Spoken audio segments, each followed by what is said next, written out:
Hi, it's Jennifer Evans, and we are talking about the restricting binging cycle. With the new year coming up, we are getting into the awful New Year's resolutions. They don't work. You want to set goals. Get my book, Key Steps to Live a Happier and Healthier Life, A Life Worth Living. Start it on January 1st.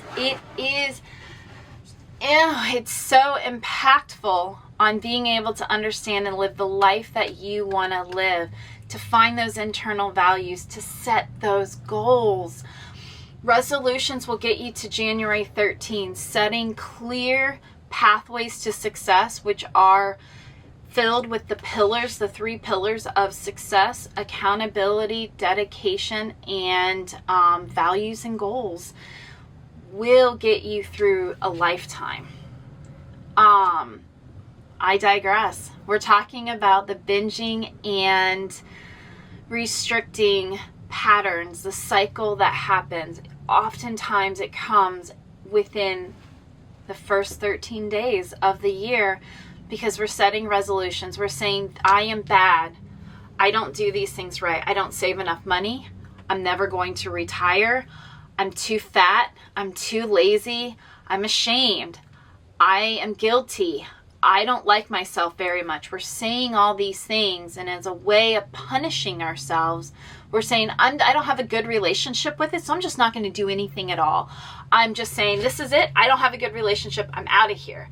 But what happens is it only goes so far, because the negative cycle, we have a lot of distressing feelings, and then there is a bias out there. It's called like the white elephant, I think. Bias, it's a long time ago, cognitive psych. And basically it says, if you say don't think about white elephants, then that is exactly what you're going to think about. So you say don't think about sugar, then all you're going to think about is sugar. You're prioritizing in the brain, and it's going to sit there and ruminate and say, I need sugar, I need sugar. The only way I get value is sugar. And you just said, I'm not going to do sugar. And then all of a sudden, a birthday comes up. You see a 2-for-1 coupon at Cold Stone. You see these things, and you're like, I have to have all of it. And then instead of eating a small piece, you eat the whole thing. Binging, restricting. And so this is what we do. We say, I'm not going to spend money. I spent way too much money over the holidays. I'm not buying anything but just food. I'm going to buy basic food. You do that for a week or two, and then you're like, I have no value. I'm not spending money on anything. I feel so helpless and hopeless. I hate this. And then you binge and you go on a shopping spree. These are the things that we do, and the reason we do it is because we're not finding balance, and we're not finding the relationship we need with ourselves to be successful. And so a lot of times what we find is that we have been programmed, and if you go back, I have something on my blog, and I have it in the video description for a previous video I did a week or 2 ago, which was our familial wounds and what we inherit. We're inheriting how we interact with ourselves and how we interact with others. And it usually causes a sense of perfectionism and a sense of low self-esteem. And so this performance trauma, if you think about where we are in our generation, we have kind of the aging generation is the baby boomers. How did they get here? They got here because their parents, their fathers came back from war. Trauma. Trauma. You have the mothers who have been here holding down the household and scripting and scraving, and they came from the Depression. So now you have Depression babies who have fought 1 or 2 wars, who are now having babies, the baby boomers. They have come through their own trauma. They are still in a scarcity mindset. Remember the 4 things that trauma, I did this 3 weeks ago. The 4 things that strip us, that trauma strips us for. Scarcity mindset is one of those. scarcity mindset. They're coming in and they're pulling up, and they're all about, baby boomers are all about pulling it up from the bootstraps, right? And they learn that because of all the trauma they endured. And now they're passing that in, like, I have survived, you will survive, little baby boomer, you will survive. And then we go through this generation of freedom and love and growth and kind of the hippie stage, and then we have new babies, the Gen Zers, and the Gen Zers, or the Gen Xers, I should say. Then the Gen Xers are coming in, and they are a little type A, because they had all this free flow. They still have the bootstrap mentality. They have some restrictions about the bootstraps and some binging into the bootstraps. And then you have our Gen Xers. And then the millennials come in, and now they're getting MTV. They're getting a lot of socialization coming in and computer age coming in. And so they're kind of working smarter, not harder. And they have their own mentality of what performance is and what performance is needed. And as we continue on in the generations, we're going to see how that sense of performance is altering and changing from either being highly restrictive or binging, really ingratiating itself in either I can do it all and I need to do it all, or I need to perform. Right now, the generations coming up, there's so much social media, and people are assumingly making money. Who knows if it's real and whether or not they can sustain it. Assumingly making money by doing videos, being on TikTok, being on YouTube, being on Instagram. And they're like, I want to perform and I want to put my whole life into something, but I really don't want to work. And they're not understanding the dynamic. But performance trauma is there, and it's looking very different. But this need to do something and to be effective is survival. It is a survival instinct. And so it will kick in, and your implicit memory of whatever you learned for performance trauma will kick in, and it will start churning. I'm a head down workhorse. I am head down, get stuff done. And if I don't watch myself, I will never see what is going out on the field. I am built as a shepherd. They say, I am a extroverted introvert. I am a shepherd who loves to be a workhorse. And so it takes time to lift my head up and be the shepherd, to be the counselor that I am, because my performance trauma says head down, get stuff done. Just don't worry about it. Just put those blinders on, get things done. And so that's trauma, right? That is trauma. You occupy two spaces. That is anxiety. There's a dissonance there, but it's understanding why, accepting that that's your pattern, lifting up the string so you can be what you are meant to be and not get lost in the things that do not serve you. There is a time and a place to be a workhorse, but it's not every day. And it can't be. It's not sustainable. It's not. There's a illusion, and I say this a lot in my videos. Or at least I say it to my clients, we lose control. In an effort of gaining perceived control, we actually create chaos. So as we're trying to throttle the boat through the canal, we're actually creating a bigger wake than we realize. And that's what we're doing with restriction and binging, is there is this obsessive compulsive component, especially when it comes to eating disorders. But it's almost like we have this obsessive compulsive component where we're like, I have no control, so I will restrict and I will take in all control. And then we binge. Well, I actually have no control at all. I am just a terrible person, so I must consume everything that I have just to really feel how much shame and guilt, how disgusting and useless I am. And that's a big part of this restricting and binging, is not only are we anxious, we're in an anxious mind, we're in trauma mind because we're on a dichotomy, but what we're doing is we're trying to find a sense of perceived control, and we have no control. Life is chaotic. We don't have control over that, and you are deluding yourself to thinking that you do. And when you can embrace that life is chaotic, you have a better understanding and ability to overcome that shifted mindset, find your balance.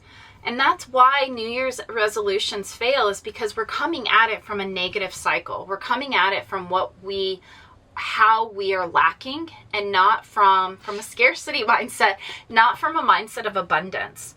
We're seeing what's wrong with us and how we must change it right now. We're not looking on the grand scale and saying, like, there are times where I reward myself and I have grace for myself, and I can see where I am I move in these negative cycles and I'm sabotaging myself. One of the barriers of trauma is self-sabotage, fear of success and fear of failure. I just have to put them all out there. Go back to those videos. They're really good. And we start to find ourselves like, oh, okay, well, I can see where I'm self-sabotaging, and I'm not the worst person in the world, and I'm not a fraud, and I'm not a fake. I'm human, and I will make mistakes. But when I can realize it and understand that when these stressors happen, then I'm more likely to come and do this.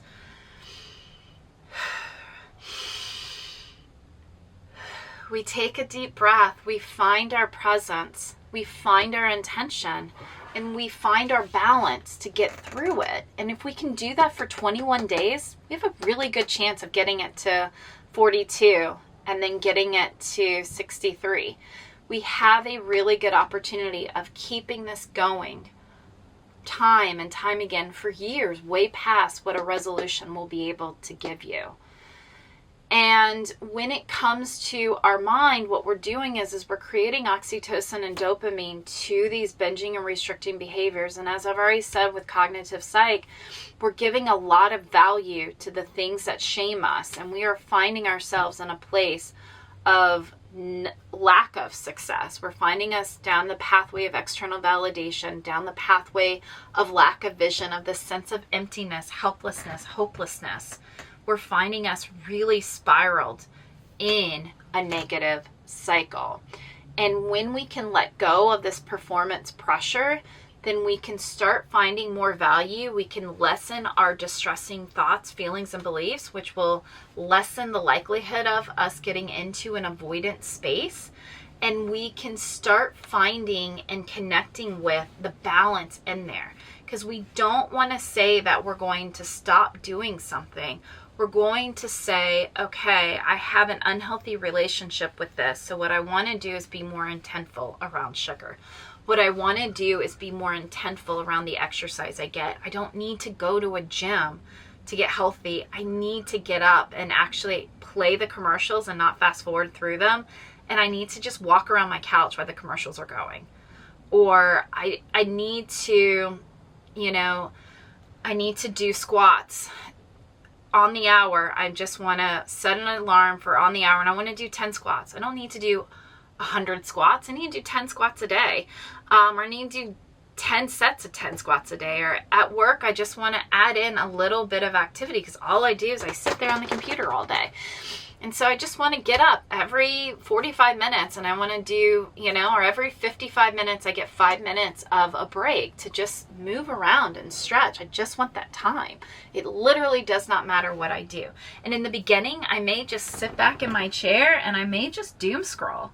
And then the 5 minutes is done and I'm back at work, and then I'm back 55 minutes doom scrolling. And then I realize all of a sudden that, okay, well, I really like the 5 minutes, but it really isn't serving me to doom scroll. I think I want to do something different.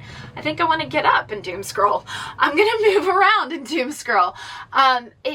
It's okay to have the slow progressions. That's what we want, slow progressions.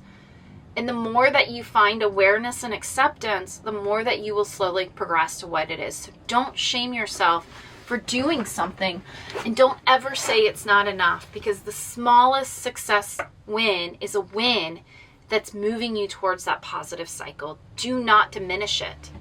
Do not diminish it. And if you find yourself, I'm always doing this, just find one success moment, or accept, okay, this is what I'm doing. I'm coming home, I'm dropping the keys, I'm throwing on the sweats, I'm laying on the couch, I'm sitting on my phone, I'm doom scrolling. Accept it for what it is, so that you can finally get to a point where you say, does this serve me? And that may take months, but at least you're making the effort, and never minimize that effort. no matter where it's at on the spectrum. Never minimize it. I see this a lot with all of my clients. I have so many success stories. Saying Goodbye to Bad Brain, really, the first book that I read has a lot of those success stories in it, where you see people recovering, they're changing their lives, they're approaching life so much differently, and they're realizing how, especially Paris's story, how complex that binging, restricting behavior was, and it was so entangled with so many traumas and grief. It's very complicated. I highly recommend reading it. If you ever want to schedule a session, I'd love to talk about how it relates to you. But ultimately, our brain has these dopamine receptors, and it is there, and it is overwhelming because social media and our phones and our electronics are creating all this dopamine. It's overwhelming us. And so it wants more, but it's depleting us as well. So it's important to understand that when we are restricting or binging, what we're doing is we are creating a false sense of control. We are in a negative spiral, and we are not serving ourselves. It is a negative spiral. You are on a dichotomous statement. Find your balance, and you will find that you can come back to the prefrontal, make action-oriented decisions, not reactionary survival instincts. It'll give you self-awareness and allow you to build that social IQ, that EQ, if you will. And creating sustainable change, we've talked about, is just being able to do one successful thing at a time and giving yourself grace and being aware and present. And sometimes you can spend a year in therapy just trying to build awareness and an inkling of acceptance, and it's okay. Everybody is different, and we all have trauma, and we're all having this entangled messaging, implicit messaging that we're trying to get past. It is what it is. And the more that you build awareness, the easier it becomes. So just stay present, and it'll go so much further. And then healing performance trauma is, again, having that state of awareness, knowing that your performance trauma wants you to be a workhorse, and knowing that you have so much greater good to be a shepherd. And it's okay to be a shepherd, because when you're a shepherd, 100 workhorses get the job done, and you don't have to burn yourself out doing the work of 100 workhorses. You learn how to find your leadership tactic so that more good happens, and you relinquish that control. You have faith in yourself to know that you can allow. But what do? We don't trust people. So we were like, I got to do it all myself. Bring in your community. It's a very big part of the secret to happiness in life.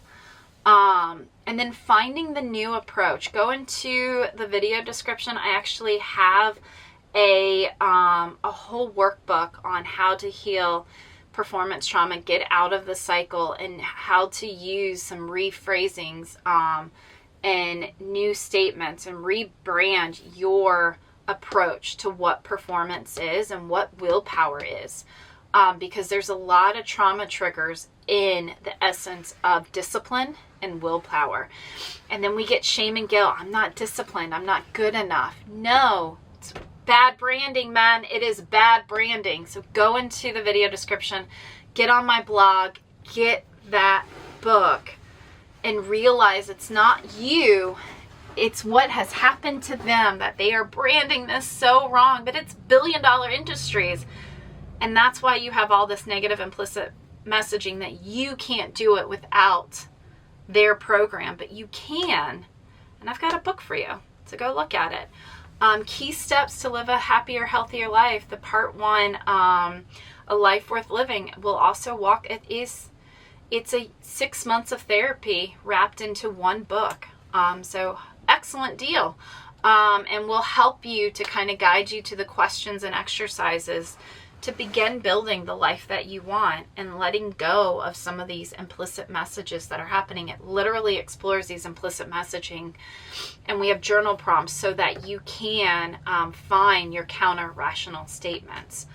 And finding that balance is the key. Balance is everything. When you can find balance, then you can find happiness. And it's understanding it's not about restricting, it's about intention. It's setting intentions and doing one thing that emulates what your best day looks like. And if your best day is 6-pack abs and a mansion on a private island, okay, then what's one thing you can do today to do that? Do one crunch. It'll do it, you know? Eat some celery. It'll do it. Cut out alcohol. It will do it. Or limit. If you drink 3 drinks a night, drink 1 drink a night.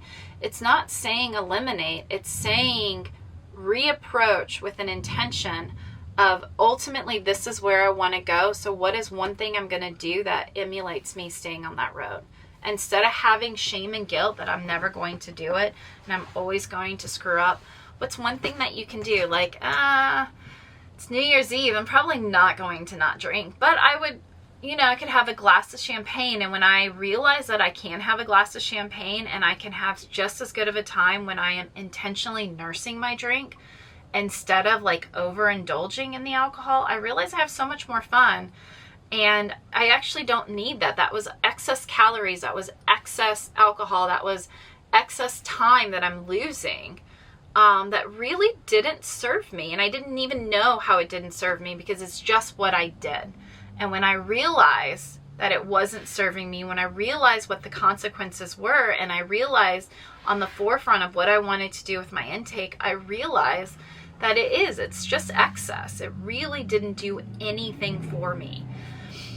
A lot of good stuff as we are coming into the new year. I hope that you do not make a resolution and instead you make some goals. I've got a lot of great videos to go to the very beginning on all about goal setting. I've got a whole book, Key Steps to Live a Happier and Healthier Life, Part 1, A Life Worth Living, that goes over what our values are, how to set our goals, how to build a path for success, and then all the key points of how we get entangled in our past and our trauma takes over and we lose connection to our values and we get into these negative cycles and how we can reflect and get out. There's lots of exercises, activities, and journal prompts to keep you on the road. 6 months of therapy and 1 book. It's quite the deal and it's on Amazon. The link is going to be in the video description. I'm Jennifer Evans. Thank you so much and have a happy, well new year.